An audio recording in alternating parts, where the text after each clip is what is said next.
ഓം ശ്രീ സായിരാം. ഭഗവാന്റെ പാതാരബന്ധങ്ങളിൽ സാഷ്ടാംഗം നമസ്കരിച്ചുകൊണ്ട് എല്ലാവർക്കും സ്വാഗതം. സന്ധ്യാവന്ദനം ഭാഗം 6, പഴംപാട്ടും പഴം കഥയും. ഇന്ന് നമ്മൾ ഗുരുവന്ദന ആണ് ചെയ്യാൻ പോകുന്നത്. ഭഗവാൻ ശ്രീരാമകൃഷ്ണദേവൻ പറഞ്ഞു തന്ന ഒരു കഥയും പറയാം. നന്ദാനന്ദന ശ്രീ ഗുരുവന്ദന, നന്ദാനന്ദന ശ്രീ ഗുരുവന്ദന, സച്ചിദാനന്ദന സദ്ഗുരുവന്ദന, സച്ചിദാനന്ദന സദ്ഗുരുവന്ദന, നന്ദാനന്ദന ശ്രീ ഗുരുവന്ദന. ഗോവിന്ദ ഗോപാലന വന്ദന ഗുരുവന്ദന, ഗോവിന്ദ ഗോപാലന വന്ദന ഗുരുവന്ദന, സായി മനമോഹന ജഗദ്ഗുരുവന്ദന, സായി മനമോഹന ജഗദ്ഗുരുവന്ദന, നന്ദാനന്ദന ശ്രീ ഗുരുവന്ദന. കർമ്മയോഗി വരേശ നമോ നമോ, കർമ്മബന്ധവിനാശ നമോ നമോ, നിർമ്മലാനന്ദപാദ നമോ നമോ, ഗുരുദേവ വേദവേദാന്ത സത്തേ നമോ നമോ, ദേവമാനുഷമൂർത്തേ നമോ നമോ, സാദരം തവ പാദം ഭജാമ്യഹം ഗുരുദേവ.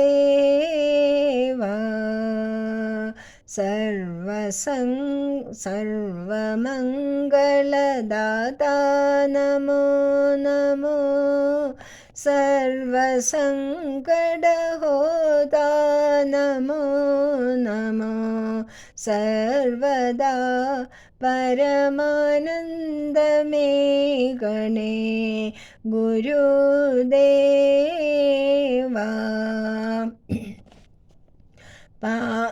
പാഹി മാം വരദാതാ നമോ നമോ, പാഹി മാം ജഗദീശ നമോ നമോ, പാഹി മാം ഭഗവാനേ നമോ നമോ, നമസ്കാരം.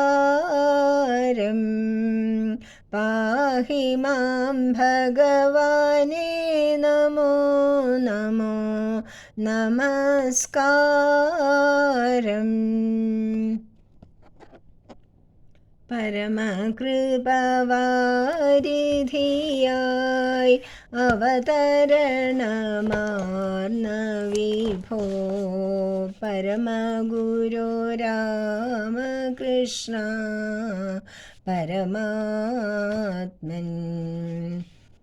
അമൃതൊഴുകും പുഞ്ചിരിയും കൃപചോരിയും വീക്ഷണവും, മതിതളിയെ കാൺമതെന്നോ ഭഗവാനേ, ജനിമരണവാരിധിയിൽ ഉഴലുമൊരു ദാസൈവൾക്കഭയമരുൾ ചെയ്യിനിമേൽ ജനിയായ്വാൻ, തവ ചരണപങ്കജമോ പരസുഖനിദാനമതിൽ, അരുചരണയാവതിനായി അരുളേണം, തവ വിമലനാമമധു കലികലുഷനാശനമാം ഇതിനുപരി ഇന്നു ഭുവിൽ നഹി മന്ത്രം. തവ വിമലനാമമധു കലികലുഷനാശനമാം ഇതിനുപരി ഇന്നുലകിൽ നഹി മന്ത്രം. ശ്രീ ഗുരുഭ്യോ നമഃ. ഭഗവാൻ ശ്രീരാമകൃഷ്ണദേവൻ ഒരുപാട് അതുപോലെ കൊച്ചു കൊച്ചു കഥകൾ നമുക്ക് പറഞ്ഞു തരാറുണ്ട്. ഒരുപാട് പാരബിൾസ് അങ്ങനെ പറയാറുണ്ട്. മാത്രമല്ല അദ്ദേഹത്തിൻ്റെ സ്വാനുഭവങ്ങൾ കൂടെ നമുക്ക് അദ്ദേഹം ചെയ്തിട്ടുള്ള കാര്യങ്ങൾ കൂടെ നമുക്ക് കഥയായിട്ട് ഭക്തജനങ്ങൾ പകർന്നു തന്നിട്ടുണ്ട്. അതിലൊരു കഥയാണെന്ന് പറയാൻ പോകുന്നത്. അതായത് ചെയ്യുന്നത് പോലെ പറയുക.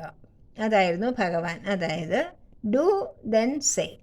ആദ്യം നമ്മൾ ആവുക, ബി ഡു സേ. നമ്മൾ ആവണം, നമ്മളത് ചെയ്യണം, അത് പറയണം. അല്ലെങ്കിൽ നമ്മൾ പറയുന്ന കാര്യങ്ങൾക്ക്, കൊടുക്കുന്ന ഉപദേശങ്ങൾക്ക് യാതൊരു വിലയും ഉണ്ടാവില്ല. അത് വെറുതെ വെള്ളത്തിൽ വരച്ച വര പോലെ ആയിപ്പോകും. അതിന് ഒരു ഉദാഹരണമായിട്ടൊരു കഥയാണ്, ചെറിയ കഥയാണെന്ന് ഇവിടെ പറയാൻ പോകുന്നത്. ഒരു ദിവസം ഭഗവാനെ കാണാനായിട്ട് ഒരുപാട് പേര് വരും. ദക്ഷിണേശ്വരത്തിൽ പൂജാരിയായിരുന്നു. ഭവതാരിണി ദേവി എന്ന കാളി മാതാവിനെ പ്രത്യക്ഷം കാണുന്ന, ദിവസവും കണ്ടു സംസാരിച്ചു കൊണ്ടിരുന്നു ഭഗവാൻ. അങ്ങനെ മഹാഭക്തനും പരമജ്ഞാനിയും ആയ ഗുരുദേവനായിരുന്നു ശ്രീരാമകൃഷ്ണ പരമഹംസൻ. പക്ഷേ വളരെ സാത്വികനും എളിമയോടുകൂടിയുള്ള ജീവിതമാണ് അദ്ദേഹം നയിച്ചിരുന്നത്.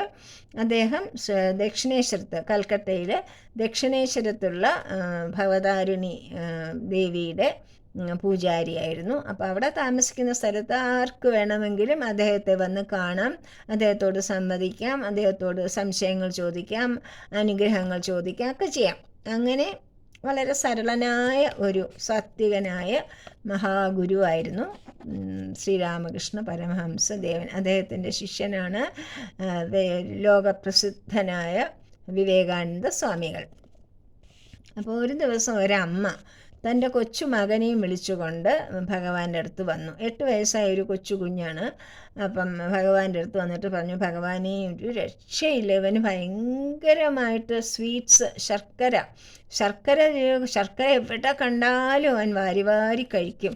എന്താ ചെയ്യുക? സ്വീറ്റ്സ് വേറെ, അതുകൂടാതെ മധുരപലഹാരങ്ങൾ വേറെ, അതുകൂടാതെ തന്നെ ശർക്കര നമ്മൾ വീട്ടിൽ വയ്ക്കുമല്ലോ ഓരോ പലഹാരങ്ങളൊക്കെ ഉണ്ടാക്കാൻ. അവൻ ആ ശർക്കര എല്ലാം എടുത്ത് കഴിക്കും. എത്ര പറഞ്ഞിട്ടും കേൾക്കുന്ന. അങ്ങ് ഒന്ന് ഉപദേശിക്കാമോ? അങ്ങ് ഉപദേശിച്ചാൽ തീർച്ചയായിട്ടും അവൻ കേൾക്കും എന്ന് പറഞ്ഞു. അപ്പം ഭഗവാൻ, അതെയോ മോനിങ് അടുത്ത് വരൂ. അടുത്ത് വന്നു. മോനെ ശർക്കര ഇഷ്ടമാണല്ലേ മോന്? അതെ എന്ന് പറഞ്ഞു. അപ്പം ശരി, ഒരു കാര്യം ചെയ്യും അമ്മ, ഒരാഴ്ച കഴിഞ്ഞിട്ട് ഇതേ സമയത്ത് ഇവിടെ വന്നാൽ മതി, ഞാൻ ഉപദേശം തരാം എന്ന് പറഞ്ഞു. അപ്പോൾ അമ്മ വിചാരിച്ചു, ഇനി ഒരാഴ്ചയും കൂടെ ഇവൻ്റെ ഈ ശർക്കര തീറ്റി സഹിച്ചാൽ മതിയല്ലോ, അത് കഴിയുമ്പോഴത്തേക്കും ഭഗവാൻ പറയുമ്പോൾ തീർച്ചയായിട്ടും കുട്ടി മാറും. ആ ഒരു വിശ്വാസത്തോടുകൂടി അമ്മ മകനെയും കൊണ്ട് തിരിച്ചു പോയി. ഒരാഴ്ച കഴിഞ്ഞപ്പോൾ കൃത്യം ആ സമയത്ത് തന്നെ ഭഗവാനെ കാണാനായിട്ട് വന്നപ്പം ഭഗവാൻ പറഞ്ഞു, മക്കൾ അടുത്ത് വരൂ. അടുത്ത് വന്നു. ചേർത്തിരുത്തിക്കൊണ്ട് ശർക്കര തിന്നും ഇല്ലേ? ശർക്കര തിന്നാൻ പാടില്ല മോനെ, വളരെ ശരീരത്തിന് വളരെ കേടാണത്. ഒരുപാട് പഞ്ചസാരയുണ്ട് അതിൽ. അത് നമ്മുടെ ശരീരത്തിൽ, നമ്മുടെ കിഡ്നിയും നമ്മുടെ എല്ലാത്തിനെയും ബാധിക്കും. നമ്മുടെ ശരീരത്തിന് അസുഖമുണ്ടാവും, പ്രമേഹമൊക്കെ ഉണ്ടാവാൻ സാധ്യതയുണ്ട്. അതുകൊണ്ട് മോൻ ഇന്ന് തൊട്ട് വളരെ കുറച്ച് ശർക്കരയെ കഴിക്കാൻ പാടില്ല കേട്ടോ, കുറച്ച് കഴിച്ചോളൂ, അമ്മ തരുന്ന അത്രയും, അല്ലാതെ ശർക്കര കണ്ടമാനം കഴിക്കരുതേ എന്ന് പറഞ്ഞു. അമ്മ മൂക്കത്ത് വിരൽ വെച്ചു. അയ്യോ, ഇത്രയും പറയാനാണോ ഇത്രയും ദൂരെയെന്ന് ഈ ഭഗവാൻ എന്നെ രണ്ടാമത് വരുത്തി? എന്താണ് ഗുരുദേവ ഇത്? എത്രയോ ദൂരെ ഞാൻ പോയിട്ട് ഒരാഴ്ച കാത്തിരുന്ന് തിരിച്ചു വന്നപ്പം ഇത്രയും പറയാനായിരുന്നെങ്കിൽ അങ്ങേക്ക് ഇത് അന്ന് തന്നെ പറയാൻ പാടില്ലായിരുന്നോ എന്ന് ചോദിച്ചു.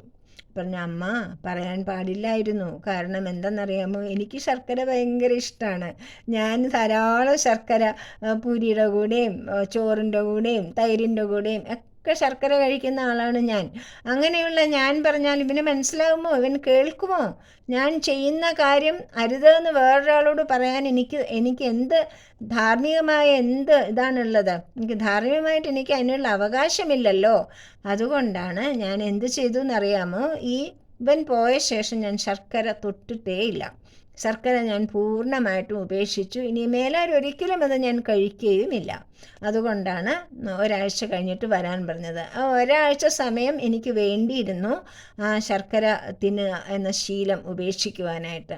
അത് ഉപേക്ഷിച്ചത് കൊണ്ട് ഇന്ന് ഞാൻ ഇവനെ ഉപദേശിച്ചു കൊടുക്കാൻ യോഗ്യനാണ്. എനിക്ക് യോഗ്യതയില്ലായിരുന്നു അന്ന്. അതുകൊണ്ടാണ് ഞാൻ പറയാതിരുന്നത്. നമ്മൾ ചെയ്യാത്ത ഒരു കാര്യവും മറ്റുള്ളവരോട് പറയരുത്. പറഞ്ഞാൽ അവർ കേൾക്കില്ല, അവർക്ക് അതിനുള്ള വിശ്വാസം ഉണ്ടാവില്ല. നമ്മുടെ വാക്കിലും നമ്മുടെ ശരീരഭാഷയിലും ആ ഒരു വിശ്വാസ്യത നഷ്ടപ്പെട്ടുകൊണ്ടാണ് നമ്മൾ പറയുന്നത്. നമ്മൾക്ക് മനസ്സിലാവില്ല, പക്ഷേ കേൾക്കുന്നവർക്ക് മനസ്സിലാവും. അതുകൊണ്ടാണ് ഇന്നത്തെ കാലത്ത് കൂടുതൽ കുട്ടികളും അധ്യാപകന്മാരെയോ മാതാപിതാക്കന്മാരെയോ ഒക്കെ അനുസരിക്കാത്ത ഒരുപാട് കുട്ടികളെ നമ്മൾ കാണുന്നുണ്ട്. എന്തുകൊണ്ടാണ്? നമ്മൾ മുതിർന്നവർ അവർ മാർഗദർശികളാവുന്നില്ല. അവർ സ്വയം ചെയ്തുകൊണ്ട് കാണിച്ചു കൊടുക്കുന്നില്ല. കുട്ടികൾ ഒരിക്കലും കേട്ട് പഠിക്കുന്നില്ല. കുട്ടികൾ കണ്ടാണ് പഠിക്കുന്നത്. അവരെല്ലാവരെയും നോക്കി വീക്ഷിച്ച് ഓരോരുത്തരെയും ശ്രദ്ധയോടെ എന്തൊക്കെയാണ് ചെയ്യുന്നത്, എന്തൊക്കെയാണ് പറയുന്നത് എന്ന് നോക്കിക്കൊണ്ടാണ് അവർ മാതൃകയായിട്ടാണ് ഓരോരുത്തരെയും സ്വീകരിക്കുന്നത്. അതുകൊണ്ടാണ് സ്വാമി നമ്മളോട് പറയും, ഭഗവാൻ നമ്മളോട് പറയും, ആവുക, ചെയ്യുക, അതിനുശേഷം മാത്രം പറയുക. നമ്മൾ ചെയ്യാത്ത കാര്യം ഒരിക്കലും പറയാൻ പാടില്ല. പറയുന്ന കാര്യം ചെയ്യണം. ത്രികരണ ശുദ്ധി തന്നെ പറയും. എന്താണോ നമ്മൾ ചിന്തിക്കുന്നത് അത് തന്നെ പറയുക, എന്താണോ പറയുന്നത് അത് തന്നെ പ്രവർത്തിക്കുക. പക്ഷേ അതിൽ നമ്മൾ ശുദ്ധി ഉണ്ടാവണം, നന്മയുണ്ടാവണം. നമ്മുടെ ചിന്തയിലും വാക്കിലും പ്രവൃത്തിയിലും ഒരുപോലെ നന്മയും ഉണ്ടാകണം, യോജിപ്പും ഉണ്ടാകണം. അതിനാണ് ത്രികരണ ശുദ്ധി എന്ന് പറയുന്നത്. ഈ ത്രികരണ ശുദ്ധിയാണ് എല്ലാ മഹാത്മാക്കളുടെയും പ്രധാനപ്പെട്ട സ്വഭാവം. അതുകൊണ്ട് അത് നമ്മുടെ കുട്ടികൾക്ക് പകർന്നു കൊടുക്കുവാൻ നമ്മൾക്കാകട്ടെ എന്ന് പ്രാർത്ഥിച്ചുകൊണ്ട് ജയ് സായിരാം.